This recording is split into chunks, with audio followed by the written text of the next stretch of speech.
the key sort of point right now in this industry is because we are looking at so many businesses that are being built involving investors and, acquisitions of former smaller companies that are now merging into legal framework. Yep. And so I think it's really looking at who remains in those highest positions and who still has a voice as to how those businesses ultimately are run, how the marketing is done in those businesses, and have a much more balanced approach. What the goals are going forward, because I think that's where the waters really do start to get muddied for sure, because a lot of marketing that is even done in industries is marketing that's done by men for women. It's not women that are doing it for women. And so I think that we're seeing a very interesting shift in this industry, because we're seeing a lot of women right now who, and even a lot of businesses that are fully led by women. And we're seeing that sometimes looks very different. What the shift looks like in how they approach things and how they want to market and what their long-term strategies and goals are. And I think that that's really important, because that's going to, and allies too, that really are supportive of women and want to encourage a much more even playing field, because I think that is going to give us, in society in general, a much more even playing field. Yeah, but also just much more representative of what we'd like to see, what people in society actually want and are looking for, and not just a small segment of society being represented. Yeah. And being so I think that is what's really important. Totally. And being that cannabis is at its core such a connection tool. In the honesty of the word, cannabis is the connection tool on the planet. And I think everyone that knows it and knows the plant in its entirety can attest to that's the basis of this entire industry, is creating a community attached to the plant that gives you that connection from the basis. It gives you that those nurturing properties from the get-go. That's what cannabis provides. So, and I mean, it's true. The cannabis that everyone is after right now, is the female plant. And so I think that comes down to, again, what some of those important pieces are, representative and pieces, how those tie back to why the you're plant choosing, and how we advance the plant basically on the planet, and how you're choosing the products that you're going to, attach yourself to and align with and pick and choose for whatever reasons. Like, it really does come down to a more spiritual wellness connection. It comes down to mothers choosing what they are for their families. It comes down to, who's the most buying decisions in households. It comes down to all those pieces that aren't necessarily explored when you're just looking at it as a recreational substance, but also the multifacets of this industry. People are coming at it from so many sides. I mean, even for us with the businesses that we have, I mean, we have an apparel company, we have an events company, we have a creative agency, we have, all these pieces that are coming from many different facets of life and many different angles, and all connected through cannabis. And we were doing these things before, years ago in other industries. And now for the first time, it's really interesting for even us to explore and kind of take a step back and look, because cannabis has been the connection tool through all of it. And it's quite amazing to see that journey actually be the truth. And for so many people that we know, actually, that's too. The same and I think that's the common thing about people with their cannabis journey too. And you do hear it from a lot of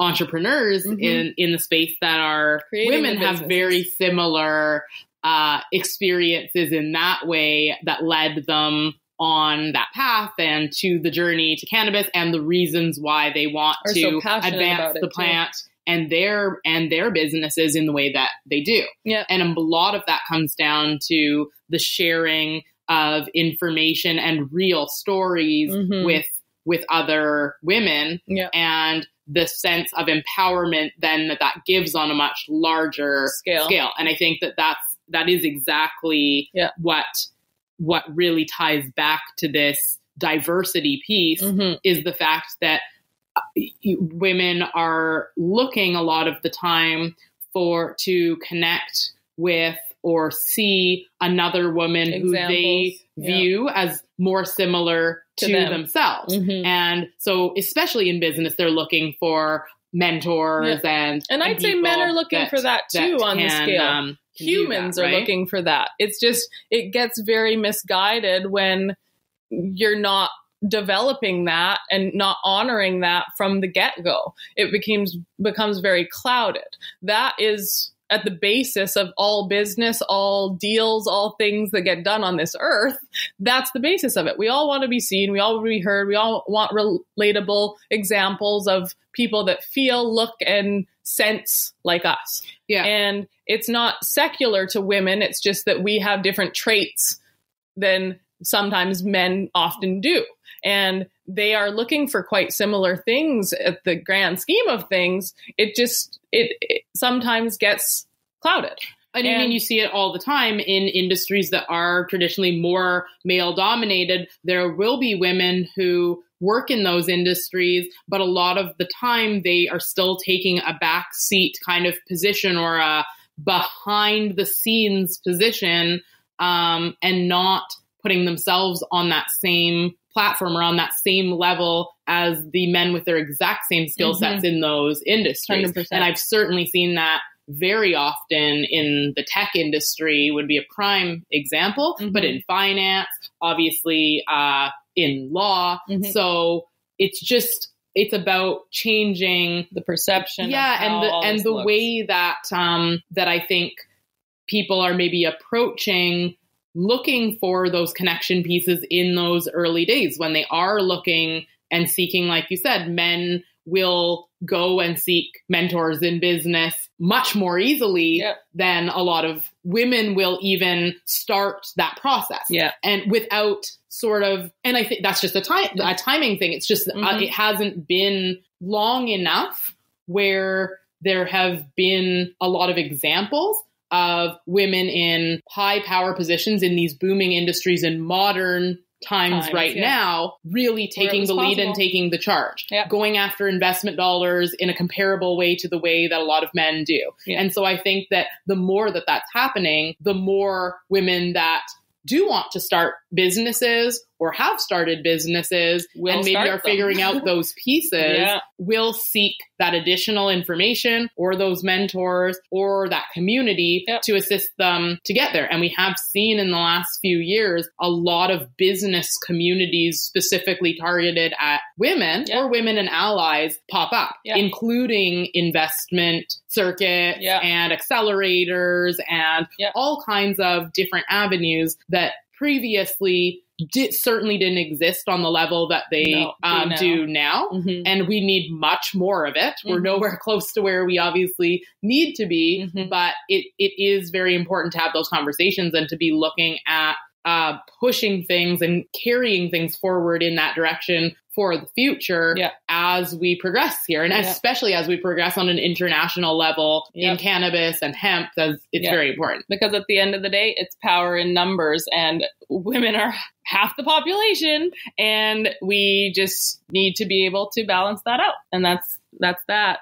So another important piece to us that we share and have in our unit, but lots of people look to us because they enjoy it as well, is being able to have working relationships with our siblings or family or a group that is as close as that.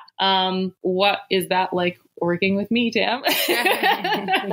Yeah, I think it definitely is unique. There's not many people that that do it. And we definitely get a lot of questions on that. It provides amazing, I mean, it's an amazing life experience to be able to share both such a strong work bond. and have your family in that same dynamic. Mm-hmm. But I mean, that also poses challenges too. Sure does. And they're just different ones. Different ones. Yeah. But I think it, I certainly wouldn't trade that for anything. And it's a support system like no other, because if you already have a very close relationship like we do, where you've grown up together, essentially being inseparable, then that you're translating that into business building, and there's a lot of people that go and do that really on their own completely. Mm-hmm. Yeah. And they feel sometimes very alone in that. Even if they do have mentors, even if they feel like they don't have someone that is extremely close to them, that understands certainly the entrepreneurship struggles that people understand, especially in those startup days, right? For sure. And where they do need a lot of support. And so I think to have that family piece is amazing, whether it's a sibling or, we've seen in cannabis too, some like mother-daughter duos or cousins. Husband-wife. There's a lot of, And so I think that it's amazing to be able to see more of that. And I think I've seen more of that in the cannabis industry than I have in any other industry that we've worked in before. Yeah. A lot of power couples. Yeah.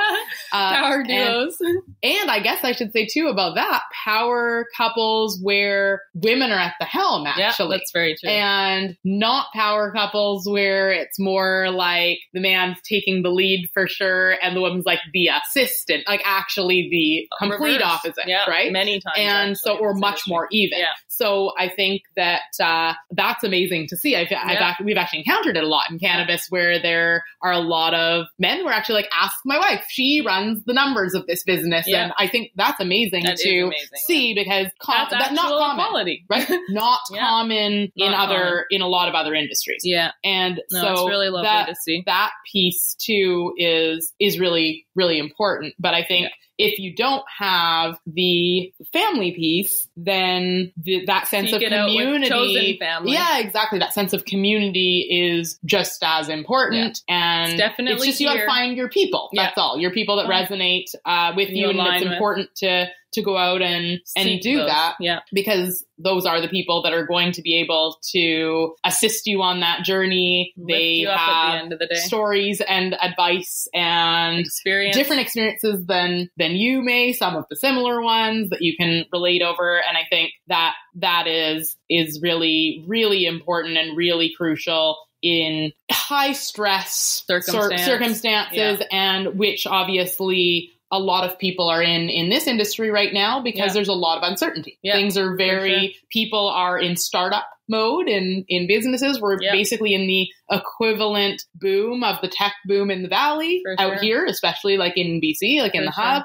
And so what we've seen over the last year is a lot of changes, almost changes by the day, and a lot to keep up with, and a lot of circumstances that are certainly stressful. Yeah. And I think additionally, cannabis is an amazing tool for that as well. For sure.